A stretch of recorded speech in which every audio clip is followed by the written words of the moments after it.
So, ngayon mga kainday pangs na diyan sa room ano ito?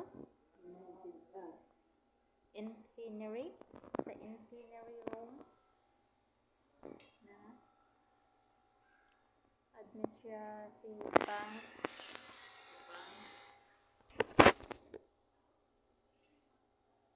say gani mo sakit pa yung kilid diyan. Asa man to nagrabing sakit ganina? Karon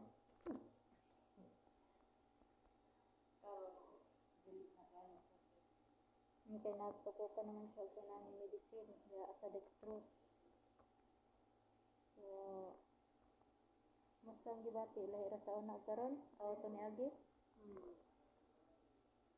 So karon kay UTI man ang imong kuan findings. Goodbye junk food sa Mag-promise ka, mag-promise. Promise. Mag-promissory ka. Paperma ang bali. Oo, bale. Okay. Sige lang kay pag makagawas ka, regaluhan ka na kong junk foods. Bantay sa. Ug coke. Bantay bitaw. Kay ganahan makaka mag-suffer sa imong kilid, magsakit-sakit.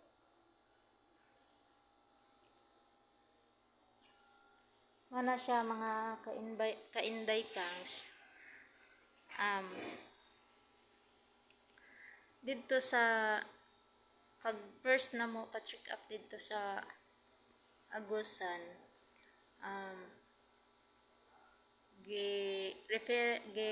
na may request na pa ultrasound kay kuan lagi daw matod pa sa doktor na siya gallstone.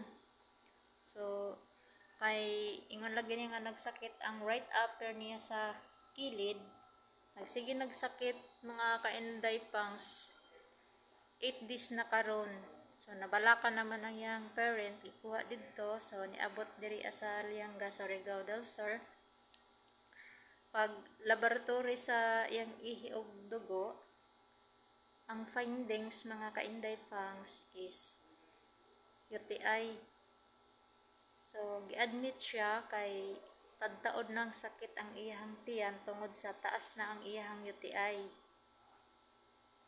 So ang akong ka-advise sa inyo nga mga kainday pangs katong mahilig sa mga junk foods, mga parat, coke, soft drinks, hilig og soft drinks kay grabe nag acid unya. Labi nagtagsara mag-inom og tubig. Mauna siya ang resulta na mahilig sa mga soft drinks o junk foods. So adjust na lang jud mo, likay gud na ninyo ang bawal kay bawal pagkasakit na pareha ni pangs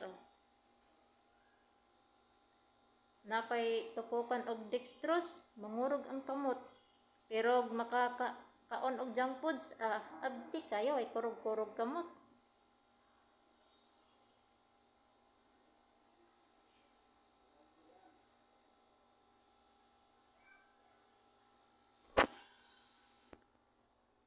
So, marat na mga kainday pangs, please like and share and follow my Facebook page and my YouTube channel, Inday Pangs.